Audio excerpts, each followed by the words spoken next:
Hello everyone, welcome to 4 hours study. दोस्तों, आज है 30 जून 2023 से करंट अफेयर के जितने भी महत्वपूर्ण सवाल बन सकते हैं वो आज के इस वीडियो में हम डिस्कस करेंगे।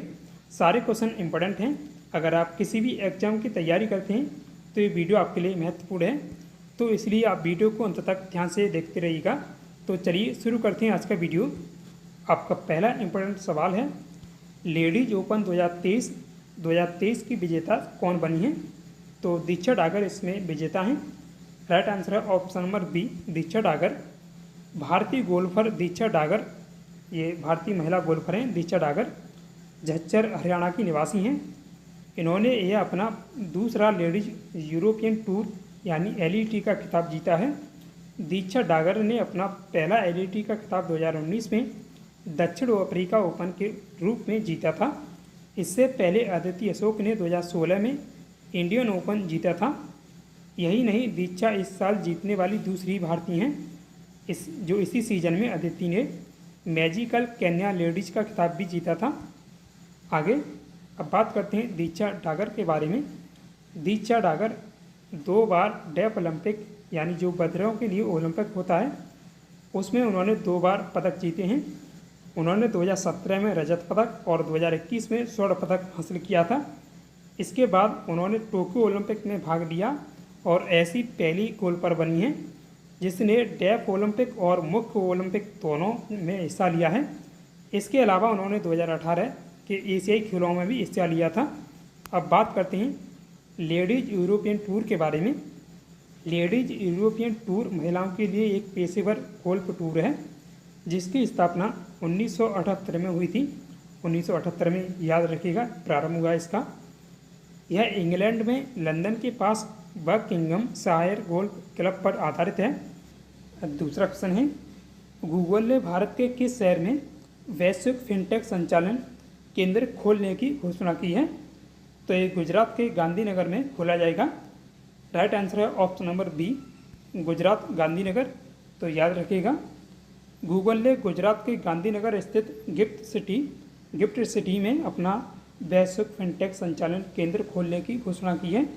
इस केंद्र से गूगल की पेमेंट सेवाएं, जीपे समेत अन्य उत्पादों का संचालन किया जाएगा। नोट कीजिएगा, अभी जो चिप निर्माता कंपनी है माइक्रोन, ये भी अमेरिका की है, तो इसने जो अहमदाबाद में अपना एक प्लांट लगाने की घोषणा की थी। अभी जो पीएम नरेंद्र मोदी वहाँ अमेरिका गए थे तब ये बात हुई है।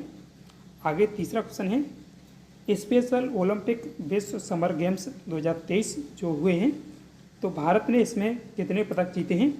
तो यहाँ आप 2023 कर लीजिएगा। तो इसमें भारत ने 202 पदक जीते हैं। राइट आंसर है ऑप्शन नंबर बी, 202। भारतीय एथलीटों ने 76 स्वर्ण पदक सहित कुल 202 पदक जीते हैं। इसमें 76 स्वर्ण, 75 सिल्वर और 51 कांस्य पदक हैं। याद रखिएगा।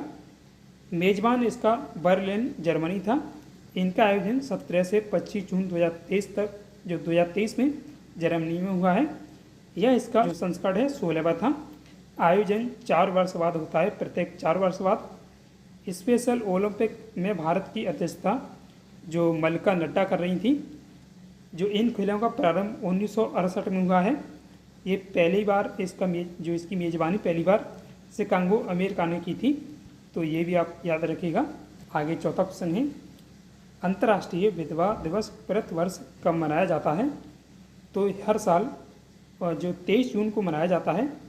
राइट आंसर है ऑप्शन नंबर बी, 23 जून। अंतर्राष्ट्रीय विधवा दिवस मनाने का प्रारंभ संयुक्त राष्ट्र द्वारा 2010 में अंतर्राष्ट्रीय विधवा दिवस की स्थापना की गई थी।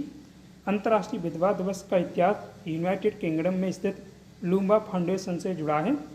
यह फाउंडेशन लॉर्ड राज लूम्बा द्वारा स्थापित एक धर्मार्थ ट्रस्ट है जो विधवाओं के सशक्तिकरण के लिए अंतर्राष्ट्रीय स्तर पर काम करता है। यह दिन दुनिया भर में विधवाओं के सामने आने वाली कठिनाइयों और चुनौतियों के बारे में लोगों में जागरूकता पैदा करने के लिए मनाया जाता है। तो अब बात करते हैं जून मंथ में मनाए गए अब तक दिवसों की। 1 जून को विश्व दुग्ध दिवस मनाया जाता है और दुग्ध उत्पादन में भारत पहले स्थान पर है। और 2 जून को तेलंगाना का स्थापना दिवस और 3 जून को विश्व साइकिल दिवस 5 जून को विश्व पर्यावरण दिवस, 6 जून को रूसी भाषा का दिवस, 7 जून विश्व खाद्य सुरक्षा दिवस, 8 जून विश्व महासागर दिवस, 10 जून विश्व नेत्रदान दिवस, 12 जून विश्व बाल श्रम निषेध दिवस और 13 जून अंतर्राष्ट्रीय जागरूकता रक्तहीनता दिवस और 14 जून को जो विश्व रक्तदाता दिवस, 15 जून को विश्व प्रबंध दिवस, 16 जून को international day of family remittance और 17 जून को विश्व मरुस्थलीकरण और सूखा रोकथाम दिवस। आगे 18 जून को ऑटिस्टिक गौरव दिवस, 20 जून को विश्व शरणार्थी दिवस और 21 जून को अंतर्राष्ट्रीय योग दिवस। ये 2023 में इसका 9वां संस्करण था और 2015 में इसकी शुरुआत हुई थी अंतर्राष्ट्रीय योग दिवस की। 23 जून को अंतर्राष्ट्रीय ओलंपिक दिवस और 25 जून को अंतर्राष्ट्रीय नागरिक दिवस मनाया जाता है। तो ये अब तक जून मंथ में मनाए गए दिवस हैं। HDFC कंपनी और किस बैंक का विलय 1 जुलाई 2023 से प्रभावी हो जाएगा? तो ये HDFC बैंक और HDFC कंपनी इन दोनों का विलय हो रहा है 1 जुलाई से। राइट आंसर है option number C, HDFC bank. आवासीय कर्ज देने वाली कंपनी HDFC और प्राइवेट क्षेत्र की सबसे बड़ी कंपनी जो बैंक प्राइवेट क्षेत्र की सबसे बड़ी बैंक है HDFC का विलय 1 जुलाई 2023 से प्रभावी हो जाएगा। HDFC कंपनी के अध्यक्ष दीपक पारेख हैं। आगे छठा क्वेश्चन है, 29 जून से विश्व प्रसिद्ध मोडिया मेला कहाँ प्रारंभ हुआ है? तो ये हर साल मथुरा में लगता है। राइट आंसर है ऑप्शन नंबर सी, मथुरा। आगे 7 क्वेश्चन है, औरंगजेब लेन का नाम बदलकर जो क्या रखा गया है? तो डॉक्टर जो APJ अब्दुल कलाम जी के नाम पर ये किया गया है। राइट आंसर है option number C, doctor APJ Abdul Kalam lane. जो दिल्ली स्थित औरंगजेब लेन का नाम बदलकर डॉक्टर APJ अब्दुल कलाम के नाम पर किया गया है। अब देखते हैं 2023 में बदले गए प्रमुख नाम। महाराष्ट्र के औरंगाबाद का नाम बदलकर संभाजीनगर किया गया है और महाराष्ट्र के उस्मानाबाद का नाम बदलकर धाराशिव रखा गया है। ये दोनों नाम एक साथ ही बदले गए हैं। नवी मुंबई अंतर्राष्ट्रीय हवाई अड्डे का नाम बदलकर DB पाटिल अंतर्राष्ट्रीय हवाई अड्डा किया गया था। ये नाम 2022 में बदला गया था, तो याद रखिएगा ये 2022 में हुआ है, लेकिन ये सभी 2023 में।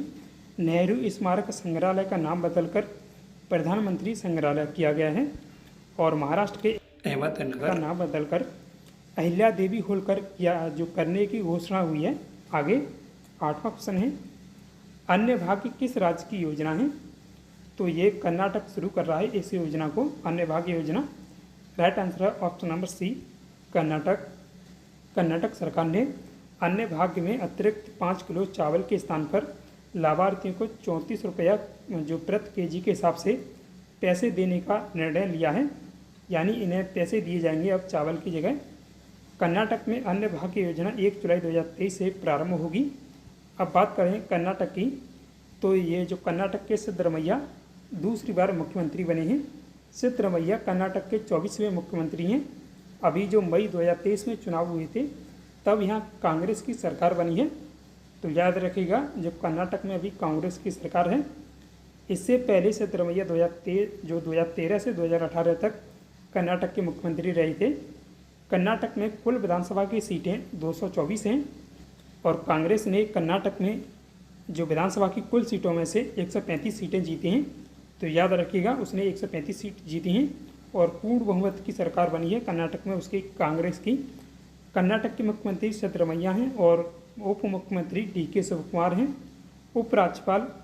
राज्यपाल थावरचंद गहलोत हैं और कर्नाटक विधानसभा के पहले मुस्लिम अध्यक्ष बने हैं UT खादर। अब बात करते हैं कर्नाटक राज्य की प्रमुख योजनाओं के बारे में जो वर्ष 2023 में प्रारंभ हुई हैं। कर्नाटक आरोग्य संजीवनी योजना, ये भी कर्नाटक की है, और शक्ति स्मार्ट कार्ड योजना, ये परिवहन बसों में महिलाओं के लिए मुफ्त यात्रा की सुविधा से संबंधित है। शक्ति स्मार्ट कार्ड योजना कर्नाटक की है। गृह लक्ष्मी योजना, इसके अंतर्गत महिलाओं को 2000 रुपये प्रति माह दिए जाएंगे। मुख्यमंत्री स्वरोजगार योजना, ये भी कर्नाटक की है। स्त्री समर्थ योजना, इसमें जो राज्य में महिलाओं और लड़कियों के सशक्तिकरण के लिए ये योजना प्रारंभ की गई है। वात्सल्य योजना, इसकी घोषणा हुई है राज्य सरकार बच्चों के स्वास्थ्य की सुरक्षा पर ध्यान देगी। वात्सल्य योजना के अंतर्गत ये नई योजना लॉन्च हुई है। भाग्य लक्ष्मी योजना और नेकर सम्मान योजना, इस योजना में राज्य सरकार रुपये की वित्तीय सहायता प्रदान करेगी। घोषणा के अनुसार सभी बुनकरों को 5,000 रुपये की वित्तीय सहायता मिलेगी। और रायथा शक्ति योजना किसानों को डीजल सब्सिडी प्रदान करने के लिए प्रारंभ की गई है। ये सभी कर्नाटक की योजना है, याद रखिएगा। आगे 9वां ऑप्शन है, यूके इंडिया वीक 2023 का आयोजन कहाँ हो रहा है? तो इसका आयोजन ब्रिटेन में हो रहा है। राइट आंसर है ऑप्शन नंबर बी, ब्रिटेन। ये 26 से 30 जून 2023 तक इसका आयोजन हो रहा है ब्रिटेन में। ब्रिटेन के प्रधानमंत्री ऋषि सुनक ने भारत इंग्लैंड वीक 2023 के विशेष स्वागत समारोह की मेजबानी की है। यूके के प्रधानमंत्री ऋषि सुनक ने यूके इंडिया वीक 2023 सेलिब्रेट करने के लिए बॉलीवुड एक्ट्रेस सोनम कपूर को रिसेप्शन में आमंत्रित किया है। यह रिसेप्शन यूके के प्रधानमंत्री द्वारा 10 डाउनिंग स्ट्रीट में उनके आधिकारिक निवास और कार्यालय में आयोजित किया जा रहा है। यह इंडिया ग्लोबल फोरम के प्रमुख कार्यक्रम यूके इंडिया वीक का एक हिस्सा है, जो 26 से 30 जून 2023 तक लंदन में आयोजित किया हो रहा है। आगे 10वां क्वेश्चन है, हाल ही में किस आईआईटी ने 4 पैरों वाला रोबोट विकसित किया है? तो ये आईआईटी मंडी द्वारा विकसित किया गया है। राइट आंसर है ऑप्शन नंबर सी, आईआईटी मंडी। यह स्पाइडर की तरह दौड़ेगा और सीढ़ी भी चढ़ेगा। यह रोबोट खुफिया जानकारी जुटाने और सामान पहुंचाने में मदद करेगा। आगे अब बात करते हैं जो प्रमुख आईआईटी हैं भारत की, उनके द्वारा बनाए गए सिस्टम या पोर्टल उनके बारे में। 2023 में आईआईटी कानपुर द्वारा देश का पहला डीएमई वाला इंजन बनाया गया था। यह शहर का प्रदूषण कम करने में मदद करेगा। और आईआईटी कानपुर ने देश में क्लाउडिंग यानी जो कृत्रिम वर्षा कराने के लिए अभी परीक्षण किया था।